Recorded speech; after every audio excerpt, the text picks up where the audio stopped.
All right, welcome back to the Built to Grow podcast. I'm your host, Tim Lyons, in a studio joined by Randy Inkston. What's up, buddy? Can you spell that out? What's up, dude? Nothing, man. We just did episode 400 last episode. So that's a big deal. So we got that going for us. Yeah, it's kind of a thing right now. But 401 today, we got a good episode. But before we get into it, we got two things to share with you. Number one, the Grow Summit. The Grow Summit is in June of 23, which is this year. It's in Scottsdale, Arizona. Come on out. Enjoy the heat. It should be nice and toasty by then. We're going to be at the W Hotel in Scottsdale. Great lineup, guys. It keeps getting better and better. We're working on this thing behind the scenes. And by the way, if you guys have ever run an event before, good gosh, there's a lot of things to kind of like rein in and make sure that, the lighting's good and the AV and all the, and then the speaker lineup, the agenda, the food. It's all ready to go. FitPro, Go get your tickets now. Pricing is increasing by the minute. By the minute, yeah. The closer we get, the more it'll cost you. So lock them in now. Yeah, lock them in. I think tickets are like $500, $597, something like that. Invest $597 in a flight out, and your business will never be the same. There's people. I think is Ryan Sells in one of the testimonials in that on the webpage. I think so. Yeah. He basically said this in a nutshell, and I won't. You can go look at this. Before the Grow Summit, I was doing XYZ. I did everything they said at the Grow Summit. I came to the second one. I did everything they said. My business in another place. I mean, you think he talks about numbers in there. And and he hasn't even paid us for services. He just done the Grow Summit things in the podcast, right? And the CLA. He is using our automation. Oh, that's right. Yeah. Very cool. And that just recently. And then he just came to us this week and just told us how he could not believe if he did not have that system in place this January handling all the leads. Yeah, exactly. I just read that. Yep. And so that was after the Grow Summit, obviously.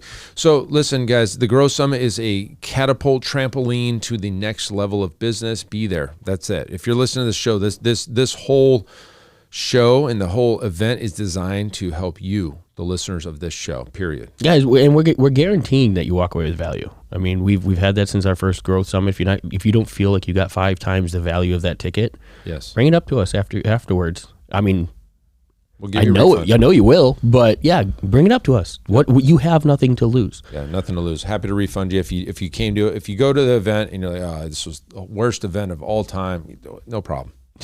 Nothing to lose. So we'll see you there. FitProGrowSummit.com. Snag your tickets now while you can.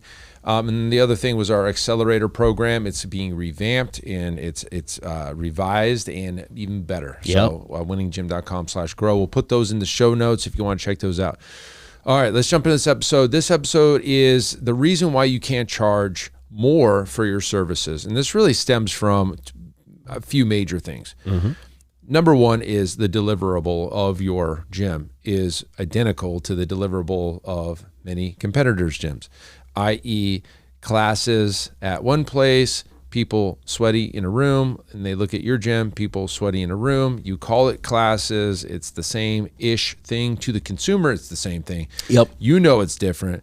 They see the two things, and they're like, oh, let's go to the cheaper one because it's the same deliverable.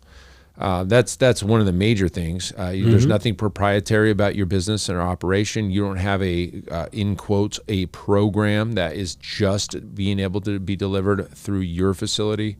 You're a same as or better than or same as the other place. Yeah, you offer fitness, nutrition, and accountability just like everybody else.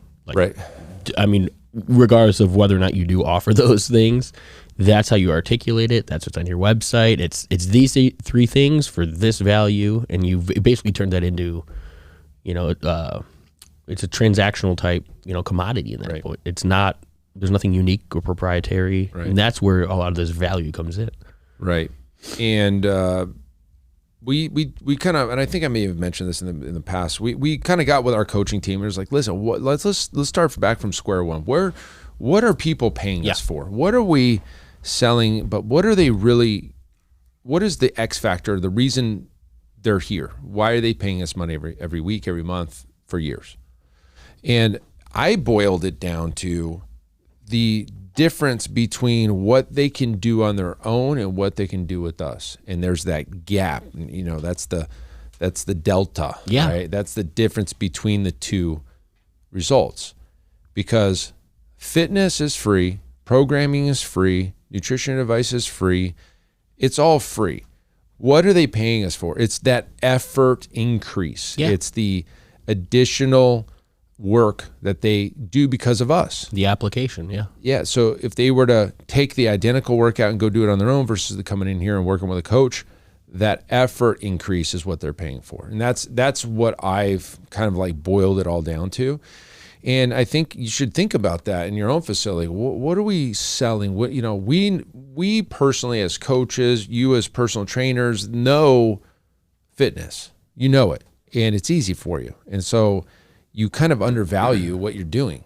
And honestly, you should overvalue it because think about the person coming in. The biggest problem you're solving for them is health, longevity, self-confidence.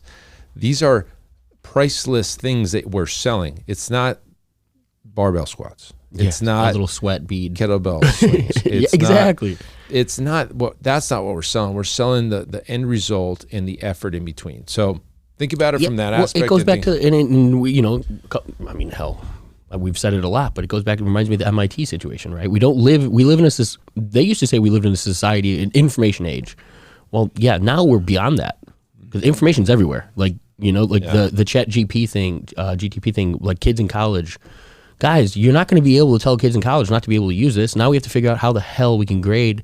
And, you know, it's there. It's never going away. This is the new system. It's like your calculator in your pocket, right? Mm-hmm. Like this is the adaptation of those things. And your services and the workout. I mean, even if, let's just say that you were bare bones. Let's say that maybe all you really provided was a workout.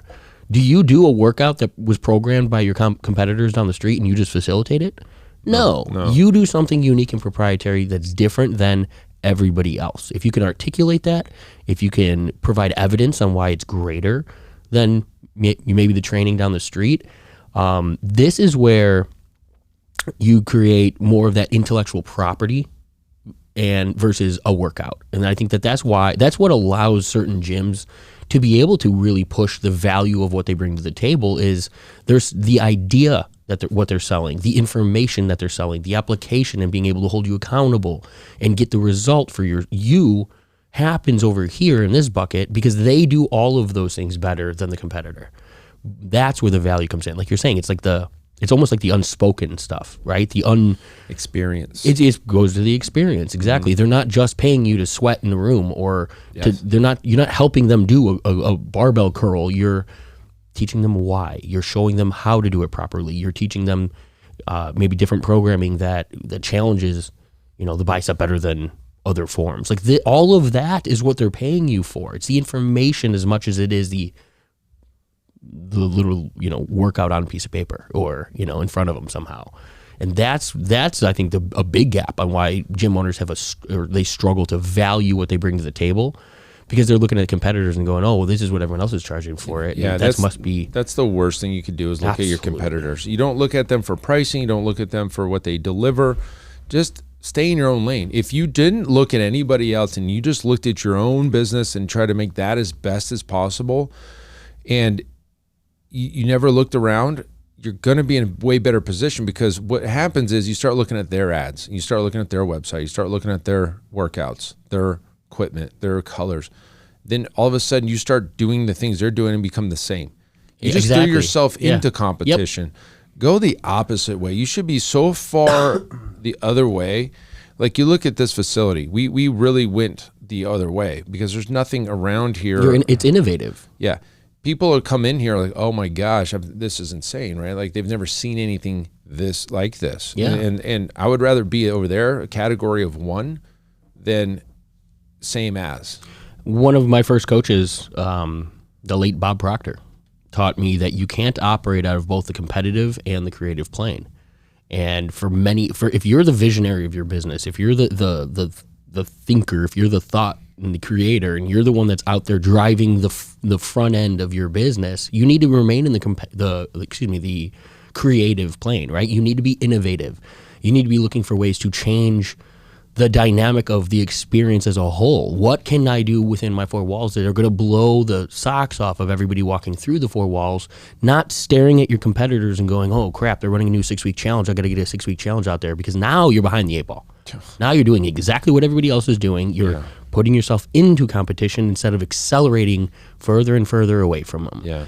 And again, it's not the denial that competition exists. Believe me, if something's in front of us, or if there's opportunity to feed myself or allow my competition to eat, they're going to die from starvation. You damn well better believe it. But it's not because I'm looking at what they're doing and I'm taking action based upon my competition. I know that it exists, and I'm over here saying, what can I do differently? What can we bring to the table that's better? What about what we do is unique and proprietary? Bring that stuff to the marketplace. Game over. Mm-hmm. Game over. Exactly. So, listen, guys. Everybody's working out at their gyms. That's what you do at facility. That's what you do at gyms, right? Really? Well, you would hope, right? Well, the Village over here, they just socialize. Do they got wine bar there yet? They do.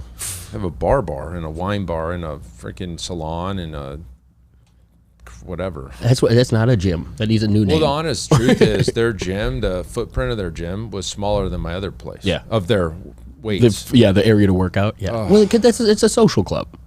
Yeah. It's different. So they don't work out there. But everybody's working out. How do you do it different? How do you stand out? How are you going to communicate to the market that what you offer is different, number one, and is the reason they're going to get results this time? Correct. Versus the same old ho-hum, what they're doing. So lots of stuff to think about. We hit this pretty hard in our coaching call a couple weeks ago where, do you throw somebody into a workout day one? We don't. If you're a class-based place, then probably do. It's just they're just two different mindsets about what we're actually providing to the end consumer. So we talked about this exact thing in our coaching program, and one of the biggest kind of things we got out of it is looking internally. Yeah. Yes, blocking out competitions. Just stop looking at them.